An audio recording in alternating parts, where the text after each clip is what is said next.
मध्य प्रदेश में चुनाव करीब आते ही कांग्रेस ने जमीनी तैयारी शुरू कर दी है। पीसीसी चीफ कमलनाथ के निर्देश पर अब पूर्व सीएम दिग्विजय सिंह सक्रिय हो गए हैं। 17 फरवरी से दिग्विजय सिंह मध्य प्रदेश की विधानसभाओं के सघन दौरे पर रहेंगे।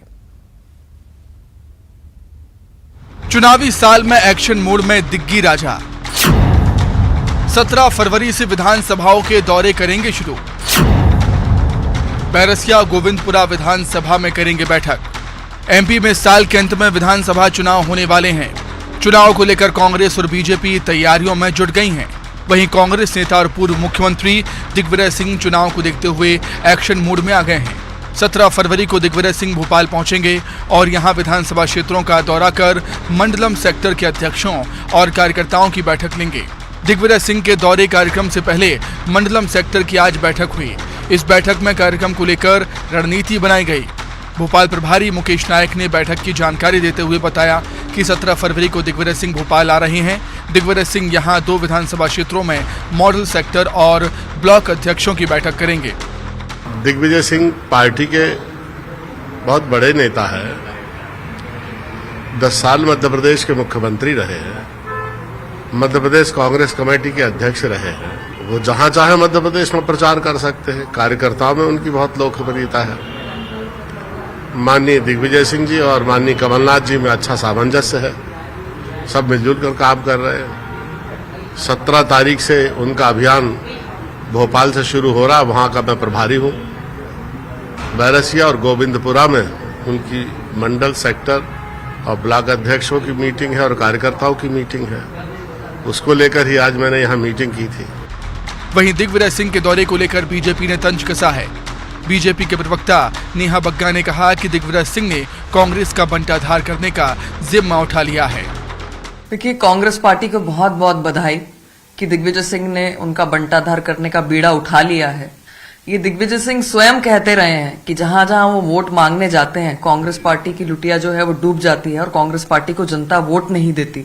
वो अपने ट्रैक रिकॉर्ड से भली भांति वाकिफ हैं और जिस प्रकार की वो टिप्पणियां करते हैं और पिछले दिनों जिस तरीके से उन्होंने सेना पर सवाल उठाया है, मुझे लगता है कि कांग्रेस पार्टी ने स्वयं अपने पतन के लिए एक रूट प्लान बना लिया है। एमपी विधानसभा चुनाव के लिए दिग्विजय सिंह ने मोर्चा संभाल लिया है और वो पहले चरण में 17 फरवरी को भोपाल जिले के बैरसिया और गोविंदपुरा विधानसभा क्षेत्र के दौरे पर रहेंगे। इसके साथ ही वो अगले 2 महीने के अंदर 65 विधानसभा सीटों में पहुंचकर कांग्रेस को मजबूत करेंगे। गौरतलब है कि 2018 के चुनाव से पहले नर्मदा परिक्रमा कर दिग्विजय सिंह ने कांग्रेस के पक्ष में माहौल बनाया था। अनुराग श्रीवास्तव, न्यूज़ 18 भोपाल।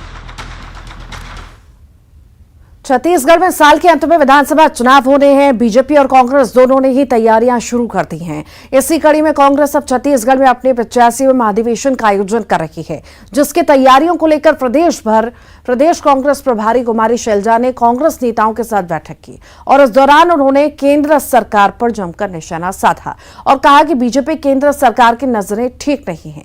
हमारी सरकार और मुख्यमंत्री और अधिकारी लोगों को टारगेट कर रहे हैं।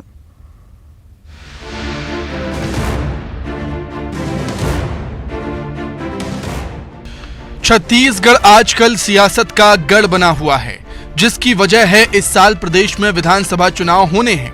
चुनाव को लेकर सियासी पार्टियां अभी से ही अपनी जमीन मजबूत करने में जुट गई हैं। एक और छत्तीसगढ़ से आरएसएस भारत को हिंदू राष्ट्र बनाने की मांग को लेकर यात्रा का आगाज करने जा रहा है। वहीं छत्तीसगढ़ में पहली बार कांग्रेस का महाधिवेशन आयोजित होगा, जिसकी तैयारियों को लेकर छत्तीसगढ़ कांग्रेस प्रदेश प्रभारी कुमारी शैलजा, सीएम भूपेश बघेल और प्रदेश अध्यक्ष मोहन मरकाम ने कांग्रेस कार्यालय राजीव भवन में मंगलवार को बैठक ली, जिसमें शैलजा ने कहा कि छत्तीसगढ़ में फिर से हमारी सरकार बनेगी। बीजेपी की केंद्र सरकार की नजरें ठीक नहीं है। हमारी सरकार मुख्यमंत्री और अधिकारियों को टारगेट कर रहे हैं। हमें अपना काम अडिग होकर करना है। कि भारतीय जनता पार्टी और ये सरकार, केंद्र की सरकार, इनकी नजरें ठीक नहीं। जिस तरह से यहाँ पर हमारी सरकार को भी, खुद मुख्यमंत्री जी को, हमारे लोगों को, अधिकारियों तक को जिस तरह से टारगेट किया जा रहा है, आप समझ सकते हैं की ये डरे हुए लोग हैं।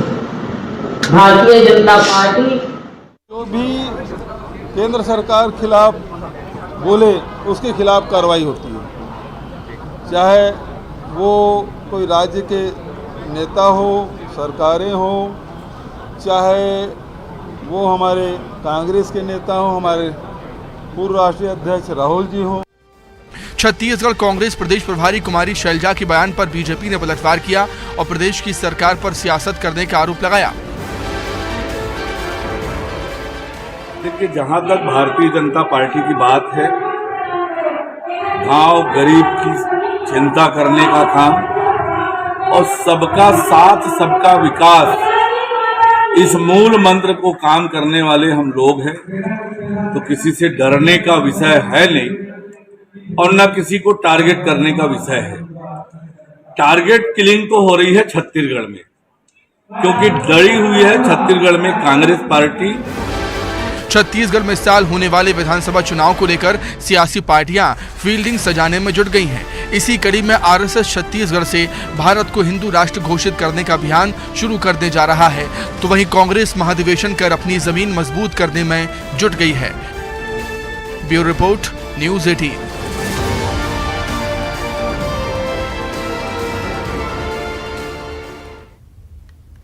केंद्रीय मंत्री ज्योतिरादित्य सिंधिया ग्वालियर में शिक्षक की भूमिका में नजर आए।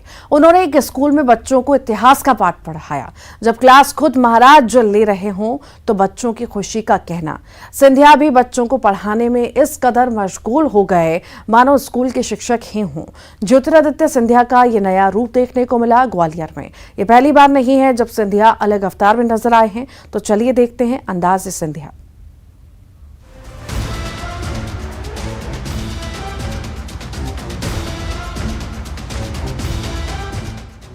कभी सियासत का मैदान, कभी क्रिकेट की पिच, और इस बार वो नजर आए बच्चों के बीच। जी हां, ज्योतिरादित्य सिंधिया। सिंधिया घराने के महाराज और मोदी सरकार के मंत्री। राजघराने से विरासत में सियासत मिली, लेकिन शौक रहा खेल का। सियासी मैदान पर दमदार और खेल भी जोरदार। क्या गुल्ली डंडा, क्या तीरंदाजी और क्या क्रिकेट, हर खेल में वो अपना हुनर आजमाते दिख चुके हैं। और तो और चाट के ठेले पर गराड़ू तलते भी नजर आए हैं महाराज। हाल ही में एक घटना है, जबलपुर में बीजेपी सांसद राकेश सिंह के साथ ज्योतिरादित्य सिंधिया कंचे भी खेलते नजर आए थे। लेकिन इस बार ग्वालियर में ज्योतिरादित्य सिंधिया किसी पिच के बजाय बच्चों के बीच नजर आए हैं। केंद्रीय मंत्री सिंधिया टापू मोहल्ले के स्कूल में पहुंचे और बच्चों को इतिहास का पाठ पढ़ाया। उन्होंने बिरसा मुंडा की जीवनी के बारे में बच्चों को बताया। पढ़ाने में वो इतना मशगूल हो गए मानो असल में स्कूल के टीचर हों। सिंधिया जी आए थे, उनने हमसे पूछा क्या पढ़ रहे हो, तो हमने पूछा हिंदी। तो उनने पूछा नहा धोकर आते हो क्या, हमने बोला हाँ, पूजा करते हैं, दिया अगरबत्ती लगाते हैं। और हमें उन्होंने पूछा तो हमें बहुत अच्छा लगा। ज्योतिरादित्य सिंधिया जी आए थे और उन्होंने हिस्ट्री पढ़ाई, बिरसा मुंडा जी के बारे में बताया, पूछा कब क्या पढ़ना है और ये सब चीज़ें बताई थी। और आप कब आते हैं, अच्छा लगा, बहुत अच्छा लगा। वो आए और हमें पढ़ाया, ध्यान लगाने के बारे में बताया। स्कूली बच्चों की क्लास लेने के बाद ज्योतिरादित्य सिंधिया एक आंगनबाड़ी केंद्र पहुंचे। यहां उन्होंने बच्चों को खूब प्यार दुलार दिया। अपने बीच सिंधिया को पाकर बच्चों की खुशी का ठिकाना नहीं था।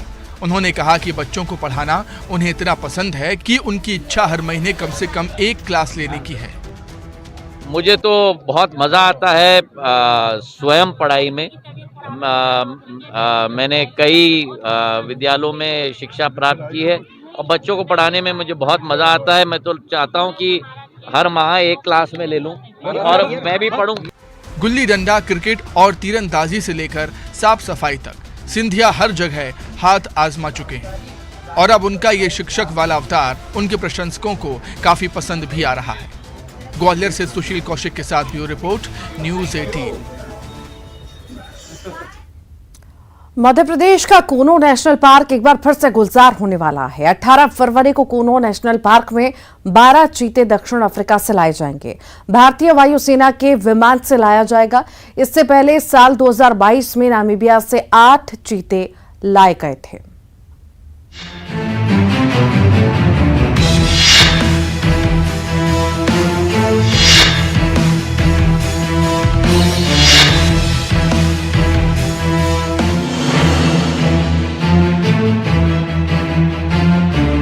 श्योपुर जिले में स्थित राष्ट्रीय कूनो अभ्यारण्य में चीतों का कुनबा बढ़ने वाला है। नामीबिया के बाद अब दक्षिण अफ्रीका से 12 चीते लाए जा रहे हैं। 18 फरवरी को ये 12 चीते कूनो लाए जाएंगे। इसकी सारी तैयारियां पूरी हो चुकी हैं। चीता टास्क फोर्स और कूनो के अधिकारी दक्षिण अफ्रीका पहुंच चुके हैं। अब इंतजार है तो चीतों का। राष्ट्रीय कूनो अभ्यारण्य के डीएफओ प्रकाश वर्मा ने बताया कि कूनो में 10 बाड़े बनाए गए हैं। इनमें इन 12 चीतों को 30 दिनों के लिए क्वारंटाइन किया गया है। पूरी तैयारी हमारी है। हमें जैसे कि आते से ही उनको क्वारंटाइन बोमा में रखना होगा, तो हमारे 10 क्वारंटाइन बोमा रेडी हैं, क्योंकि ये 12 में ऐसा बताया जा रहा है कि 2 कोलिएशन वाले हैं जो 2-2 एक साथ रहेंगे। तो इस तरीके से 10 क्वारंटाइन बोमा में 12 एनिमल्स मतलब हो जाएंगे। तो वो हमारी पूरी तैयारियां हैं। इन चीतों को विशेष विमान द्वारा दक्षिण अफ्रीका से पहले ग्वालियर लाया जाएगा। इसके बाद पहले की ही तरह वायुसेना के मालवाहक हेलीकॉप्टर से चीतों को ग्वालियर से कूनो नेशनल पार्क लाया जाएगा।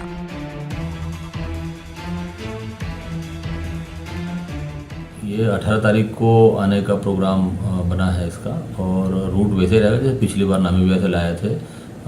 हवाई जहाज से वहाँ तक ग्वालियर तक लाए जाएंगे, और ग्वालियर से हेलीकॉप्टर से सीधे कूनो में लाया जाएगी, पालपुर में। संभावना जताई जा रही है कि प्रदेश के सीएम शिवराज सिंह चौहान, केंद्रीय मंत्री भूपेंद्र सिंह और क्षेत्रीय सांसद एवं केंद्रीय कृषि मंत्री नरेंद्र सिंह तोमर इन चीतों का अभ्यारण्य में छोड़ते वक्त कूनो आएंगे। दक्षिण अफ्रीका से 12 और चीतों के कूनो में आ जाने के बाद कूनो में चीतों की संख्या 8 से बढ़कर अब 20 हो जाएगी। दीपक दंडोतिया, न्यूज 18 श्योपुर।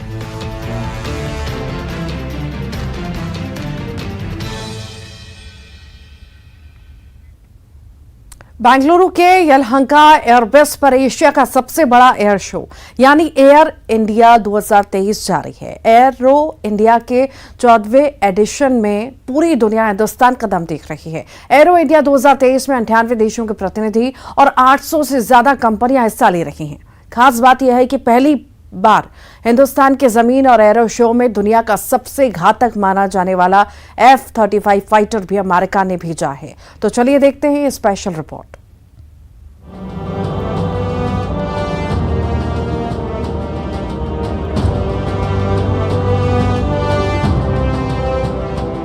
आसमान में भारत के लड़ाकू विमानों की दहाड़ दुश्मनों का दिल दहला रही है, लेकिन दोस्तों के दिलों को सुकून भी दे रही है। तेजस का तेज, सुखोई का शौर्य और रुद्र का रौद्र रूप देखकर किसी भी शत्रु का कलेजा कांप जाए।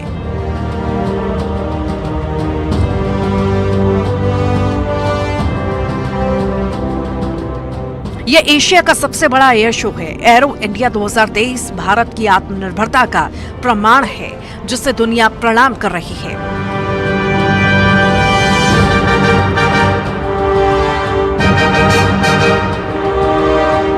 13 फरवरी को पीएम मोदी ने एरो इंडिया 2023 का उद्घाटन किया था। ये सिर्फ एक एयर शो नहीं जिसमें दुनिया को भारत अपनी सामरिक ताकत का परिचय करवा रहा है, बल्कि डिफेंस बिजनेस का सबसे बड़ा मंच भी है।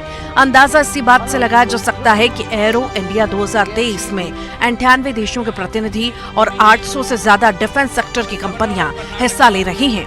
32 देशों के रक्षा मंत्री और 29 देशों के वायुसेना प्रमुख भी एरो इंडिया 2023 में शिरकत कर रहे हैं।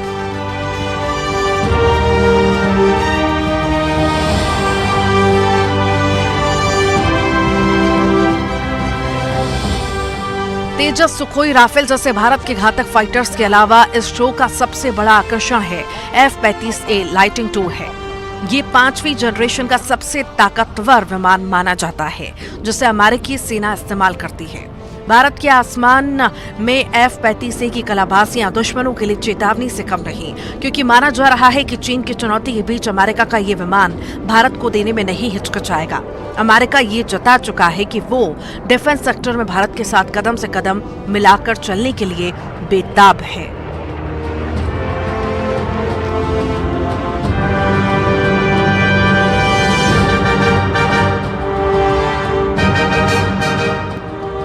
एयर शो में बीजेपी के राष्ट्रीय प्रवक्ता, सांसद और पूर्व केंद्रीय मंत्री राजीव प्रताप रूडी भी सुखोई और राफेल जैसे विमान में को पायलट की सीट पर नजर आए।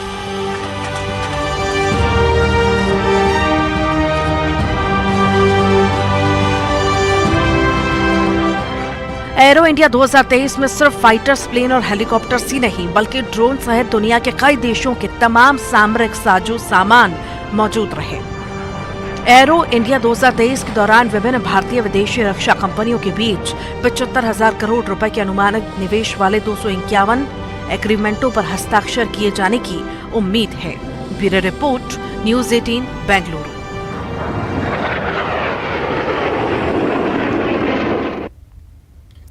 दिल्ली में फिर एक श्रद्धा जैसा हत्याकांड हुआ है। प्रेमी ने अपनी किसी दूसरी युवती से शादी को लेकर हुए विवाद के बाद अपनी प्रेमिका की हत्या कर दी और उसके शरीर को अपने ढाबे के रेफ्रिजरेटर में रख दिया। उसी दिन अपनी शादी करने चला गया। देखिए रिपोर्ट।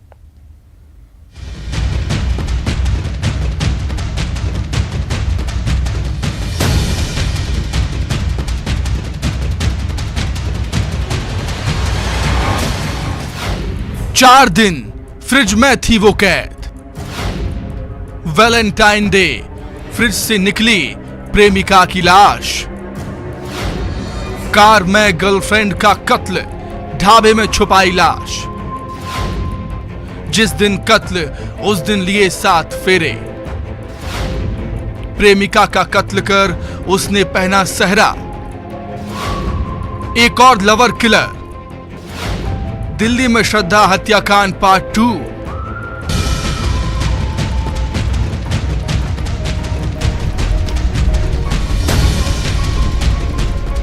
पांच साल का वो रिश्ता जिसने एक कार में दम तोड़ा था। 5 साल की मोहब्बत की वो कहानी जो एक फ्रिज में कैद थी।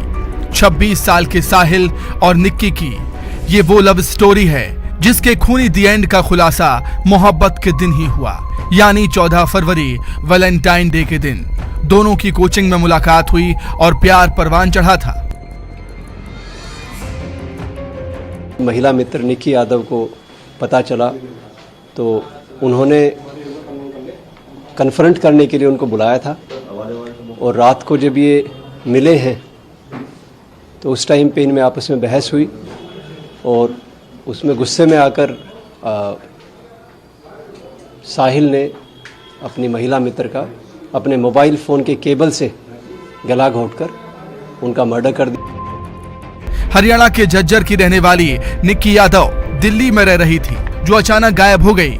इस केस की जब पुलिस वाले तलाश कर रहे थे तो शक की सुई निक्की के प्रेमी साहिल पर गई और वैलेंटाइन डे पर खुलासा हुआ मोहब्बत के मर्डर का, प्रेमी की बेवफाई का।